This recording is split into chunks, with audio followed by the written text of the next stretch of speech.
Hello guys. कैसे हैं आप? आज हम लास्ट 10 और 9 आईसीएससी के बच्चों के लिए जावा के में थ्योरी बेस्ड क्वेश्चन देखने वाले हैं। कैसे प्रिमिटिव डाटा टाइप क्या होता है? ओके। प्रिमिटिव का मतलब होता है प्री डिफाइन, यानी ऐसा कुछ जो पहले से बना बनाया है, जिसे हमने नहीं बनाया। ओके। प्रिमिटिव का मतलब होता है प्री डिफाइन।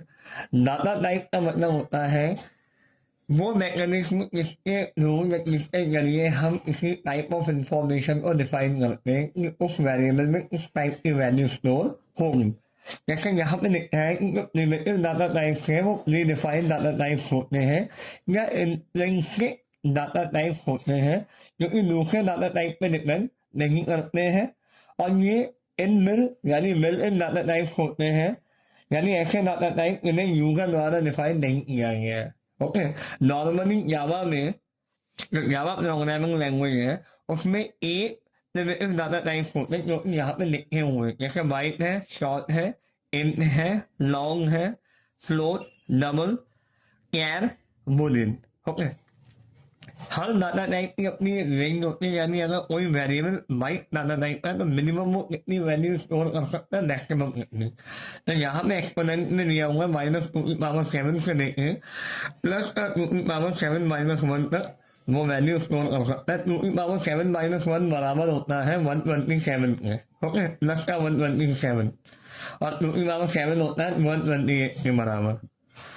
इसीलिए क्योंकि इतनी कम रेंज रिप्रेजेंट करता है, इतनी कम वैल्यू का रिप्रेजेंटेशन करता है, इसलिए इसको इतनी मेमोरी की आवश्यकता होती है, 1 बाइट की आवश्यकता होती है। इसकी डिफॉल्ट एडिशन वैल्यू होती है 0।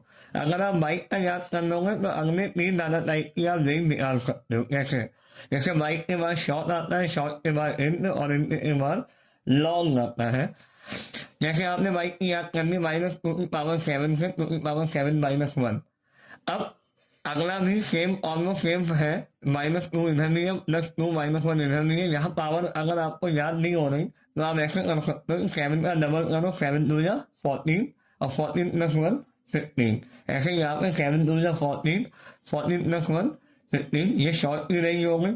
ऐसी इंटर की रेंज निकालनी है तो 15 को पकड़ लो, 15 2 जा 30 and 30 + 1 31। ऐसे ही 15 2 जा मतलब डबल करके +1 करना है तो अगले वाले की रेंज आ जाएंगे। बाकी -2 और 2 - 1 ये अपनी जगह रहेंगे, यानी जैसे यहाँ पर है 2⁻31 -1, ये मैं ऐसे ही रहेगा। ऐसे अगली है इतने के बाद लॉन्ग, तो ये 31 का डबल कर लो, ये हो गया 62, 31 2 या 62 और 62 + 1 63। यानी पावर को डबल करके रहो और +1 करके रहो, अगले वाले की रेंज आपको मिल जाएगी।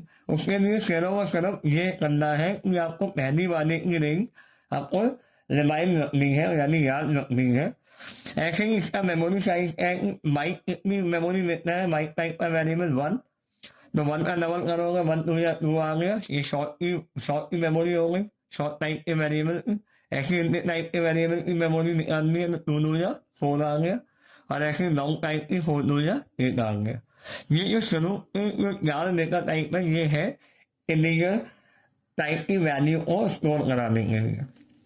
अगली अगर पॉइंट की वैल्यू इसमें स्टोर करना है तो उसके लिए we have only 2 data types. The first one is float and the next one is double. Okay. Float की रेंज आपको याद रखनी है 3.4 exponent of 38 to 3.4 exponent of 38, ये माइनस का है। 3.4 का हाफ करेंगे 1.7 आ जाएगा, ऐसे यहाँ पे 3.4 का हाफ करेंगे 1.7 आ जाएगा एक्सपोनेंट ऑफ 38। ऐसे ही फ्लोट टाइप का वेरिएबल कितनी बाइट देता है 4, और डबल टाइप का वेरिएबल कितनी बाइट देता है 8। कैर की आपको जरूर नहीं याद रखनी पड़ेगी, 0 2 65,535, जैसे कि मैंने एक बार पहले ही बताया था। और ये 2 बाइट देता है क्योंकि ये यूनिकोड कैरेक्टर से सपोर्ट करता है। अब बूलियन की सबसे कम रेंज होती है, उसकी रेंज होती है ट्रू से फॉल्स, मतलब ट्रू या फॉल्स। ओके। इसमें सबसे कम मेमोरी ऑक्यूपाई करता है 1 minute. 1 minute is the smallest memory which is occupied by the boolean data type। अच्छा हाँ, डबल का बताना शायद रह गया, ये 3.4 का हाफ कर लो तो 1.7 हो जाएगा, जहाँ एक्सपोनेंट 38 है, यानी 10 की पावर 38, जबकि डबल में है 10 की पावर 30 है। तो 10 की पावर के लिए यहाँ पे लगता है एक्सपोनेंट ऑफ देखिए आई होप ये आपको समझ में आया होगा। Thank you so much.